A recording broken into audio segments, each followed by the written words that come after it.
Welcome everyone back to the series where we are replaying, recounting, and ranking all of the original Mega Man games. On the first episode of this series, we talked about the very first Mega Man game, and today I thought it would be a great idea to play the game that remade it from the ground up. So a quick warning, if you haven't seen my first video in this series, highly recommend checking it out, as this video will refer to things mentioned in it.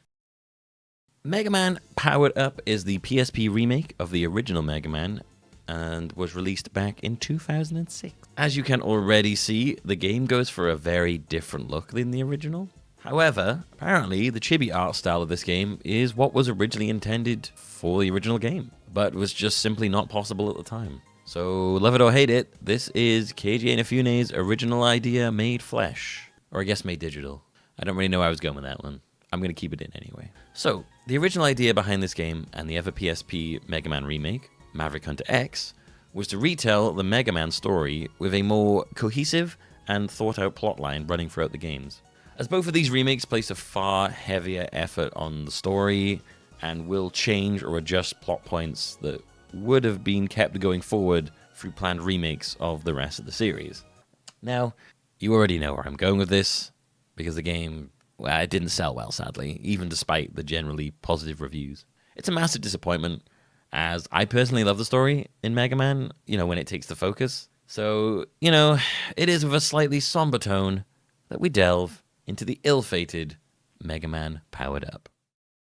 Right away, this game gives us a choice of new style or old. New style is the main focus of this game, featuring a full story, completely remade music, new level layouts, new boss attacks and mechanics, such as each Robot Master now actually having a super attack. Most noticeably, New Style adds 2 new Robot Masters into the game. Well, I say new, but I guess technically Oil Man did feature in the very, very cursed Mega Man DOS game.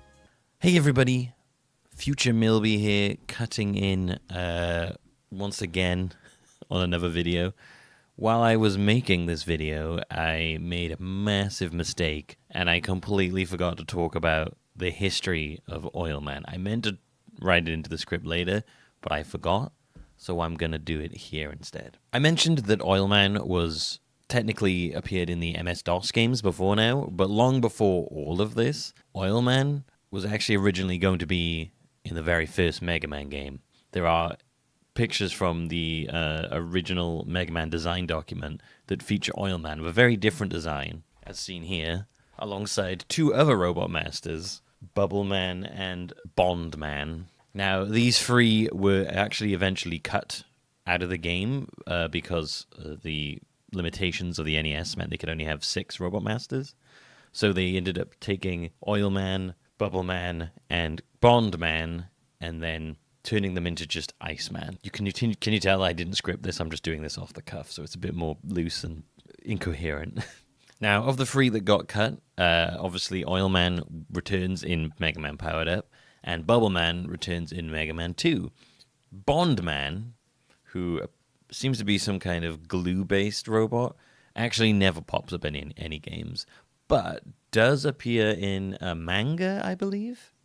So, Bond Man does get his day. So, there's a little bit of controversy around Oil Man. His design was changed from its original design in Japan to its overseas international design. Now, when you look at the original artwork for it, I was like, oh, okay. I mean, it doesn't look awful.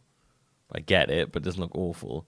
It is, however, when you start to look at the in-game model, you can kind of see where problems arise. It was viewed as being a sort of stereotype blackface resemblance. The stereotype here wasn't helped with the slang, the way that Oil Man talk was very slang-ridden. So basically, for international releases, his skin was recolored a more dark blue, and then he was given yellow lips. He was also given an orange scarf. Don't know why they changed the color of the scarf. I guess it was to match the color scheme of the rest of him. Funnily enough, in the comics, in Archie comics where he appears, what they end up doing, instead of changing his design, the colors on him, they use his scarf to just cover up the bottom part of his mouth, so you never see his mouth. So just a very interesting little bit of history about Oil Man that I completely forgot to mention, and I thought would be really interesting to put here in the video. So there you go. Okay, back to past me, who forgot to do all of this. That was very bad of me. Okay, have fun. Time Man, however, is fresh and new.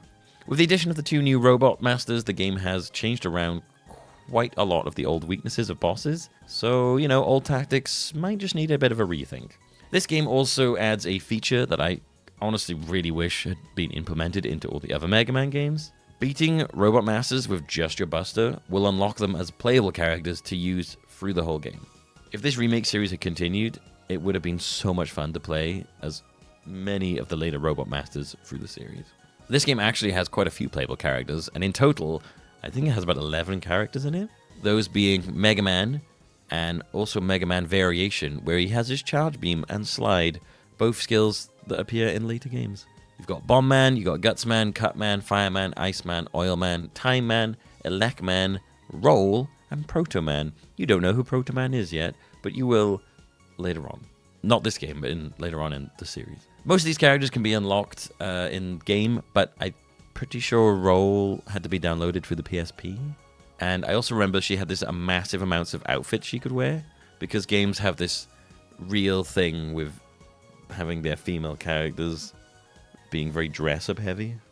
Old Style is very faithful recreation of the original game, with some changes to the way hitboxes work with the PSP models, and occasional adjustments to some weird level quirks from the original version. Probably the biggest pain in Old Style is the bosses have far longer invincibility frames after getting hit when they flash, which makes a few of them, looking at you, Fireman, more annoying than the original. So, with that explanation out of the way, let's get into the main game. We start off with an actual story. Wow. In the remake, they call him Mega before he gets his upgrade, despite him always being called Rock, even in English, before Mega Man. I guess they did it because it was just for translation consistency, but it's weird. So everything is voiced in this game, which, yeah, you know, can lead to some very annoying moments.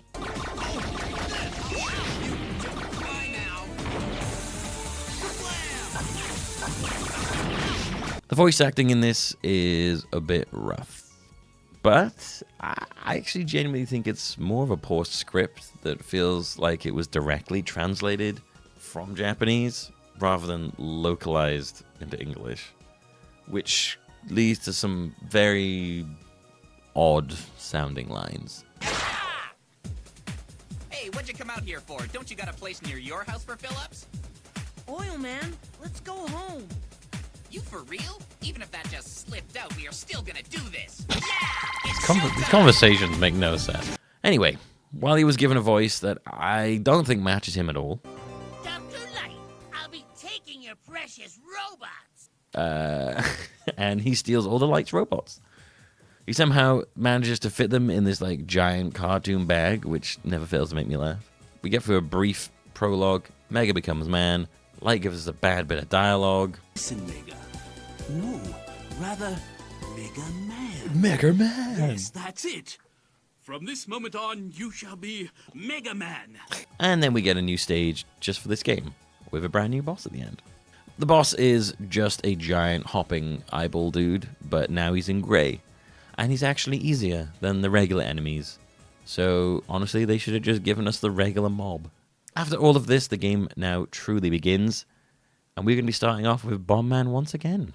He's weak to Cut Man's power now, which is quite different from his weakness to fire in the first game. You'll notice that Bomb Man no longer has those strange-looking orbs in the background that I never really worked out what they are. However, those horrible little hoppers are back, and they are somehow even more annoying in this game. You might notice on the screen as well that neither R-shots nor enemies travel through walls in this. It's actually one of the very few Mega Man games that do this, and it may seem like a small thing, but it is a massive adjustment that completely changes how you approach certain parts of this game. The level has parts that kind of feel familiar from the original, but vastly expands on them in pretty much every way. This is a feature that, honestly, I'm going to kind of come to hate later on, as I think it makes some of the levels way more difficult. Now, I love a good challenge in games, but the level adjustments in this often just make things more frustrating to me personally. It may work for some, but I think I mostly prefer the original level layouts of the NES or the old style. Bomberman eventually appears and him and Mega exchange some very awkward dialogue before we get down to the fight. Don't run off. Let's have a little fun with my explosives. Bomb Man, that's really dangerous. Stop setting off bombs. You should have come the day before yesterday. I had some big boom booms then. Don't cry now. Great line. So I'm playing this on hard because that's the kind of person that I am. And I very quickly realized that this was a bad idea, as this first fight would show me. Did I change the difficulty then? No, of course not. I just got mad, and I got stubborn. Bomb Man on hard loves to use his super attack. Way too much. He's invincible when he does this, so it drags the fight out, and honestly was just really annoying. You can barely do any damage on hard, even with weaknesses. I would highly recommend not playing this on hard if you want to have fun. Eventually we beat Bomb Man with just a buster, so instead of exploding, we actually end up saving him.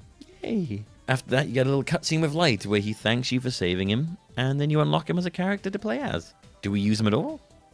No. Do we save any other Robot Masters? No. No, we do not. Gutsman is up next, and his level is very different from the original. The bombs here actually do a fun thing with blowing up the enemy shields that I think is a great way to make them stand out from other moves. I just want to point out that this specific part of this level has a jump that is super duper unforgiving. So unforgiving that I thought I was doing it wrong at first, but no, it's just very, very precise. You might have noticed on the video sometimes these sweetie looking packets that you can collect. Those are actually for a very cool mode in this game that I'm not going to go into, but it lets you create your own levels. It isn't super deep, but I do remember back when this came out, it was very fun creating and sharing levels with other people over the PSP online. Mario Maker before Mario Maker, baby. We eventually reach Gutsman, who says that we aren't a man, and then calls us a little boy. And he then proceeds to throw full-size blocks at this little boy. So Gutsman's a bit of a dick in this remake. He's got the same stun mechanic when he jumps, but now he also has this super attack where he digs underground before papping? Come on, man. Come on, dude. He has the same stun mechanic when he jumps, but now he also has his super attack where he digs underground, popping back up with a block in his hands. And the hitbox on this attack is horrible, and it would always catch me off guard when I didn't expect it, and I hate it, and it really is really annoying.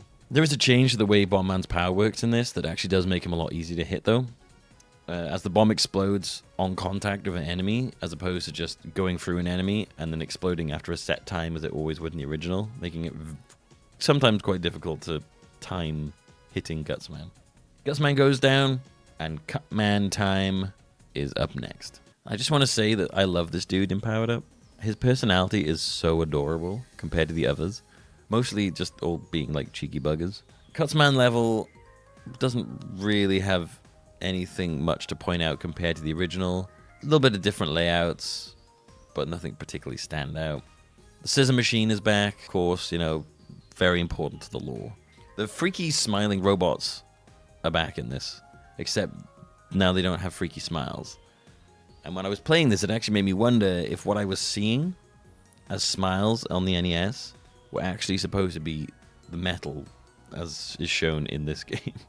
If you think back, a lot of games on the NES and SNES have pixel art that was sometimes kind of hard to interpret due to sort of the limitations and the resolution. And often in later life, I have found myself finding out things that I thought I was seeing were actually something totally different. Okay, we're going to go just a small tangent here about Link's Awakening on the Super Nintendo. I thought that this dude had his face here for years. And so it blew my mind when it was not in fact his face. And that this thing on top wasn't a hat. Not related at all to Mega Man, but related to a moment of my childhood where I was like, oh my god, I have been misunderstanding this character for years. Future Milby, cutting in again, invading the timeline. How's it going? While making this segment about Link to the Past, I was looking about online, like people who misinterpret pixels, and that's when I found r/whatever it's called. I put it on the video. I found this picture that I feel like I didn't really explain what I meant. I also messed up my words and ended up keeping that version in. But I didn't really explain what I meant. I feel like I didn't explain it very well when I was trying to explain how I misinterpreted Aghanim from Link to the Past. But I found a picture online that exactly looks how that shows how I misinterpreted him, basically. And I was trying to find the artist. All I found was like a defunct old page where they used to post stuff. So I'm going to link that, but I want to credit them. But you can see that you can see the picture up here. So this is I think this shows better what I see of Aghanim than the way I described it. As you can see here, that is exactly how I used to see him. And that is how he's supposed to be interpreted. If you look in the manual, he's actually in like red robes, which makes it even more confusing. But yeah, the one on the left is how I always used to see him. You can see they've got their signature here. I found this on a different website, and I had to trace it across a bunch of different places on Google, reverse image searching in different places to actually find where I think this was originally posted. So thank you for this. This is the best. There's actually a couple of these, but this is probably one of the best ones I've seen. But yeah, this was put back in 2013. But yeah, I'll link their thing in the description, but I think it's a bit of a defunct area where they post to now. But yeah, there you go. I just wanted to put that up there because I feel like I didn't explain myself very well before. And now I will hand this back to Past Milby. The timeline is restored. Back to the game. Catman faces us down, and I find it kind of sad that Wily's reprogramming has him convinced that we've gone bad. Powered Up makes a big thing about Mega Man and the bosses having all been friends before Wily messed them up. And it adds, honestly, like a level of tragedy to the game that feels super out of place with how insanely cute everything is. Cutman has pretty much the same moves as before. He still loves to jump everywhere, and he always wants to be in your face. His super move is a giant blade he throws at you, and you have to jump it and then retreat as it comes back to him. His weakness does barely anything to him, and we only have 2 blocks to use, so he is way more challenging than originally. And it's because we're on hard. Why did I pick hard? We get him though, and we move on. Elec Man up next, and the new level design makes itself known in the worst way. This level adds the flying shooting platforms from Iceman's place. These are a horrible part of the original, and adding more of them to the game just feels like a big mistake. Now, a big change here is that the magnet beam, I wrote prism beam in this script, but it's the magnet beam. I caught myself. A big change here is that the magnet beam is not in new style, and it's something I will desperately miss when I reach Iceman's place later on. It's a very weird removal choice that, honestly, I would love to know the reasoning behind. If I call it prism beam later on during this video, it's because I've written prism beam and I haven't corrected myself. So I'm going to apologize in advance for that. Eventually, Elec Man pops up and he is given this lovely little camp personality. Well done, but you say goodbye here. I might even tell you more about me after I win. I don't have any reason to fight you, Elec Man. Come on, let's go home. You'll never blast through my heart with that kind of attitude. It's really too bad, but I'm going to finish you at lightning speed. You'll never blast through my heart. I'll break into that heart one day, you beautiful bastard. His super move is a free shot lightning that he calls down from above. You just kind of need to keep moving here and you'll get away easy enough. Just try not to get stuck in the corner with it like I do sometimes. Eventually, Elec Man explodes and Mega Man will never know the love of this poor boy's embrace. With Elec Man down, he gives us Thunder Beam, and that means it's time for a new boy, Time Man. Time Man is our first new Robot Master for Powered Up, and being one of the new boys, I really like his level. I feel like it got a lot more love. It's a fun level with a few new enemies that never appeared in the original, but do appear in later entries in the series. We got floating shield dudes that go back and forth and like to trick you into thinking they're going further away than they actually are. You got these little clock-looking dudes with turrets that actually adjust their arc to hit you, which I found very interesting. Obstacle-wise, we have what look like electrified pendulums, which, makes sense for the whole time theme, I guess. We've also got these cool wooden hammers that you can use your shots to move with the momentum. It's a mechanic that's only used in this level, and I'm surprised it isn't used more often, to be honest, because it's a cool interaction with the way the level is. On top of all of this, We also have these moving floors, which is a mechanic that will appear in Mega Man 2 on Metal Man stage, so it was kind of a nice surprise to see it here. We reach the end, and Time Man faces us down, and honestly, I feel like he fights kind of like Elec Man, just jumping and shooting, but he's shooting clock hands at you. His special move is probably the least obnoxious in the whole game. At least I think so, as it slows down time for Mega Man, but Time Man isn't invincible while it's going on. He goes down easy enough, and with Time Man down, we get his power, and we take it with us to Iceman. Time Man's power is good against Gutsman, but since we already beat him, we head to Iceman, who had his weakness changed to Hyperbomb from Bomb Man in this game. Don't know why he's not fun. Don't know. Well, I mean, I guess Electric in the first game was pretty weird anyway, so... well, you know, what can I say? Iceman stage in Powered Up is awful. I have no other words for it. Please just watch me struggle and die at this part of the level, and you will understand why.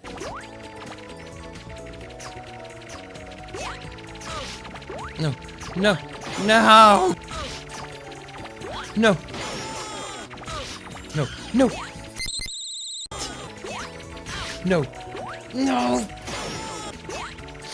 Why? Why? Why did you move?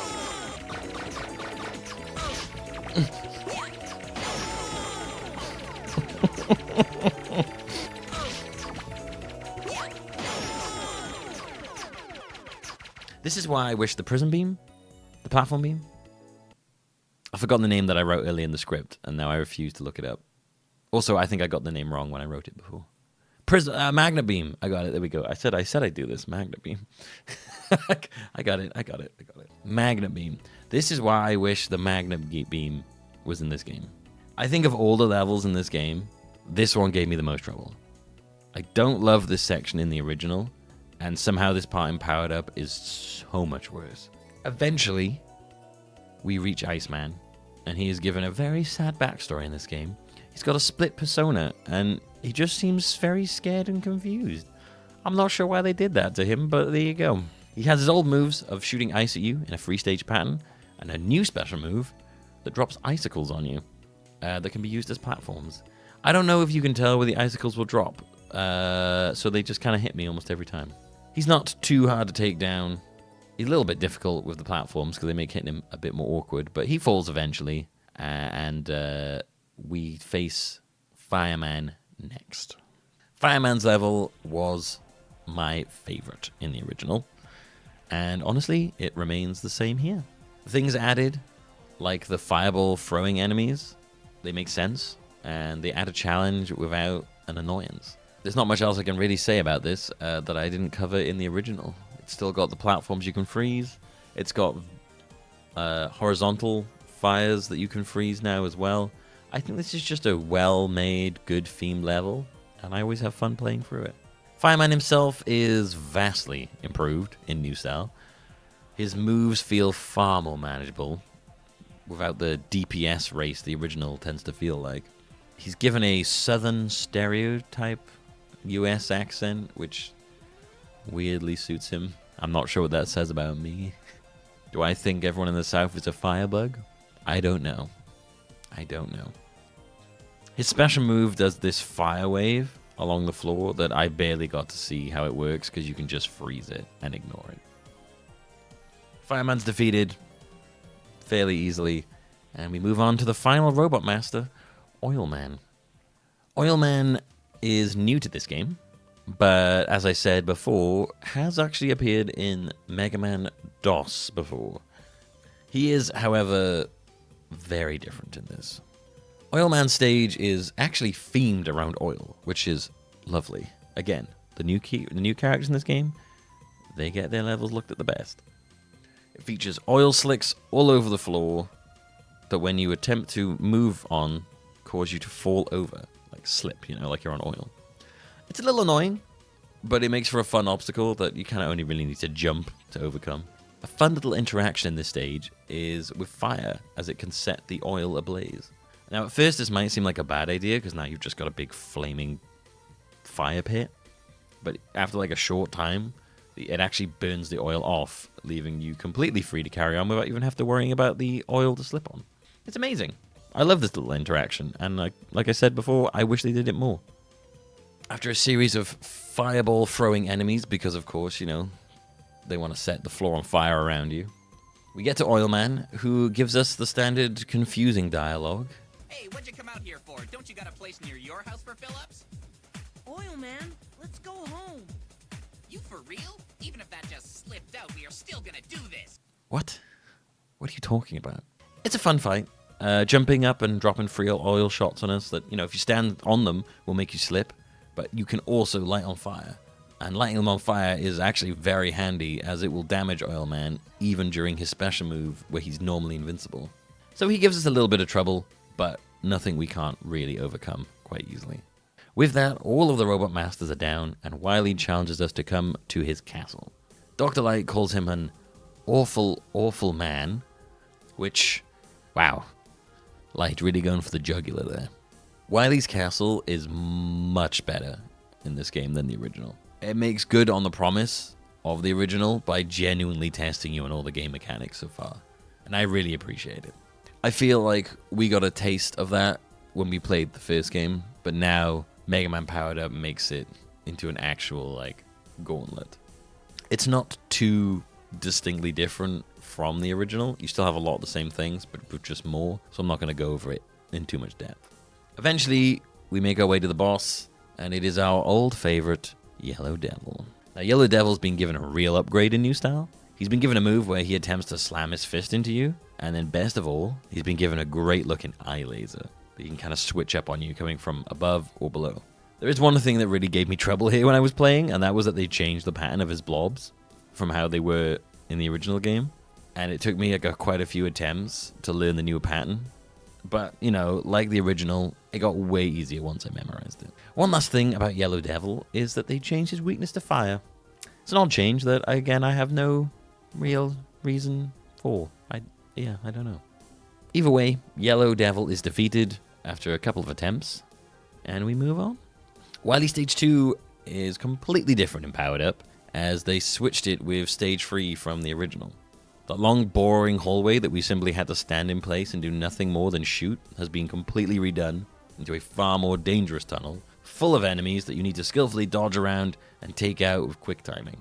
I complained in the video about the original that it was very disappointing, and I can honestly say they did a great job of keeping the player more engaged in this. Now, one thing I noticed in this section was the presence of a lot of Gutsman blocks, and I think they exist to make you use your power-up before the boss, hence making it harder when you don't have its weakness. Speaking of bosses, CW-01P, or Jubble, as we know him here, is back. And our boy, he's been given a real glow-up. He now has eye lasers that will cover the arena in either a clockwise or anti-clockwise direction. The 4 blocks in the middle from the original fight are gone, replaced with 2 on either side that will be respawned when Jubble does his eye laser around the stage. This was actually genuinely a tough fight, and I found myself taking unavoidable hits constantly, and I was getting quite annoyed, until I realized how useful the Buster was for shrinking the bubble so you could actually jump over it. With my new strat of quickly switching between Buster and Super Arm, Jubble fell, and, you know, we still love you, Jubble. You make our life brighter just by being in it. Stage 3 of Wily's Castle has been completely changed. Instead of being replaced with Stage 2, as you might expect, it's been turned into a totally new stage that features all the boss refights against the Robot Master now in one place, instead of spread out like they were in the original across 2 separate stages. Not gonna lie, this was a slog. I died over and over again, and I was actually kind of worried how I would actually get through this on hard. With so little damage being done to the enemies, even with their weakness, I was struggling immensely. Eventually, I had the very smart idea to go back to Wily Stage 1 and farm lives until we were full, as there's actually a guaranteed life that is very easy to get near the start. So, eventually, with my 9 new lives in hand, we returned to the boss rush, struggling through all 8 fights. I did eventually manage to make it out with at least 3 lives intact. Now, at this point, I didn't really know if the level was going to end, so I was actually kind of disappointed to see it kept going after the boss fights. We take a short journey upwards, and we are dropped down into the fight with Copy Robot. Oh no. Now, the copy robot is similar to the original in that he copies whatever power you use on him. However, this version has a surprising new skill. He has our charge beam. Now, we won't get the charge beam until Mega Man 4. So it's both surprising and cool that in the remake continuity, Wily is the one that makes it before you get it. He took us down at first, but honestly, we quickly found a pan that shooting him and running forward would almost always make him jump. And once we had that down, we just had to dodge the charge blast and position ourselves well. It was a close fight, still, but we got him on our second try. And so the final stage of Wily Castle is a small course, and mostly unchanged from Stage 4 in the original, except now the boss refights are removed, since we already did them in Stage 3. A quick journey through the level, and we face off against the final boss, Wily himself. Now this fight is completely different from what we faced originally. Wily will move back and forth, using all the moves from the Robot Masters that we beat throughout the game. Using the move these robots were weak to on Wily will leave him stunned for a moment, and then force him to switch attack. You can use Cutman's, Elecman's, Iceman's, Fireman's, Bombman's, and Oilman's moves. He apparently can use Time Man's move, but he never used it during any of our fights, so I guess I just got lucky. Gutsman gets completely ignored here, sadly, which is odd considering how obsessed Wily gets of him later on. Maybe this version of Wily hates Gutsman. I don't know. We take down Phase 1 after a few attempts, and then Phase 2 starts. There's a fun little cutscene where he builds Phase 2 out of the wreck of Phase 1, which I think is a fun bit of storytelling for Wily. Shows us his, ingenuity. This phase is very similar to the first. He shoots different Robot Master attacks from his cannon at you while moving back and forth, except now he can fly.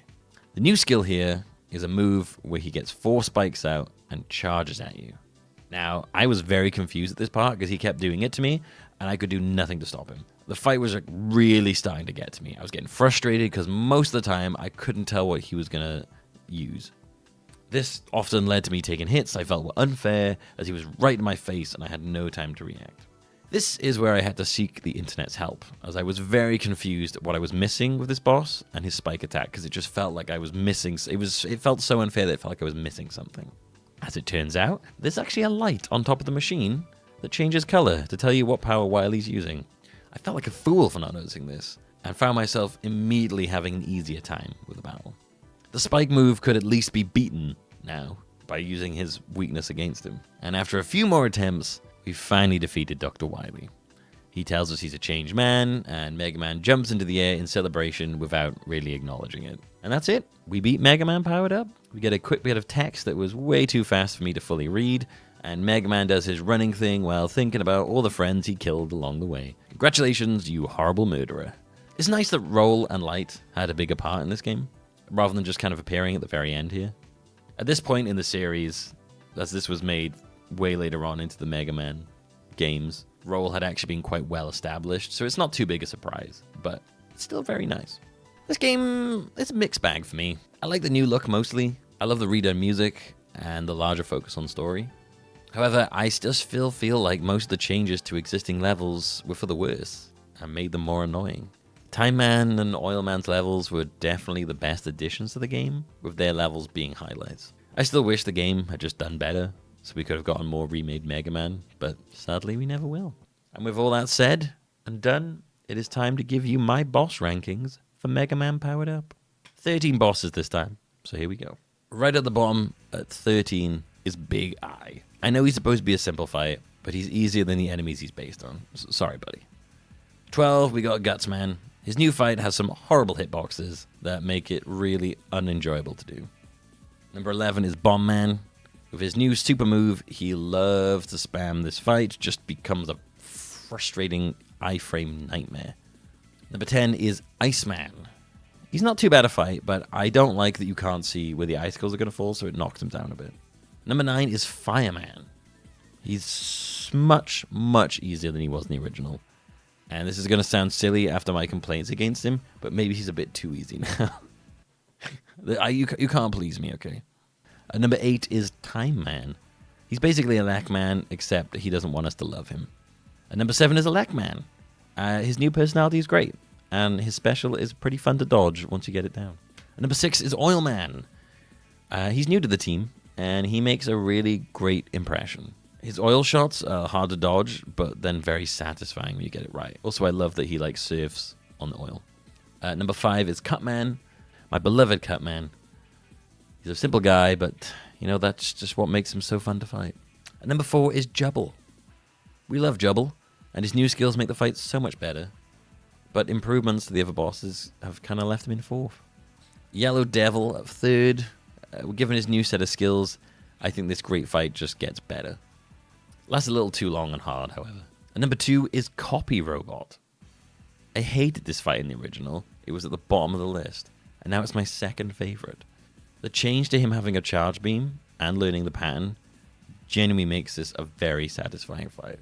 Which means at number 1, it's Dr. Wily. Give this man the award for most improved. Without knowing about the colored lights on his head, this fight is just pure frustrating. But once you work out, this fight does what a good final fight should. It makes you use all the skills you've learned up to this point to defeat him. Minus Gutsman. Poor Gutsman. I think overall I'd give this game a 7 out of 10 for difficulty, 7 out of 10 for music, and maybe a 4 out of 10 for enjoyment. In the overall rankings, I'd put Powered Up just below the original, as I think while it improves on a lot, the level changes ultimately work against it to make it just less enjoyable overall. I hope you enjoyed this video. It's my 2nd video in this series, and I am still learning and getting used to how I want these videos to be. If you did enjoy the video, then please leave a like, and don't forget to let me know what you thought of the video in the comments. Don't forget to subscribe for more videos like this in the future. Join me next time, where we will be going back to the Nintendo Entertainment System and checking out Mega Man 2. See you then, everyone.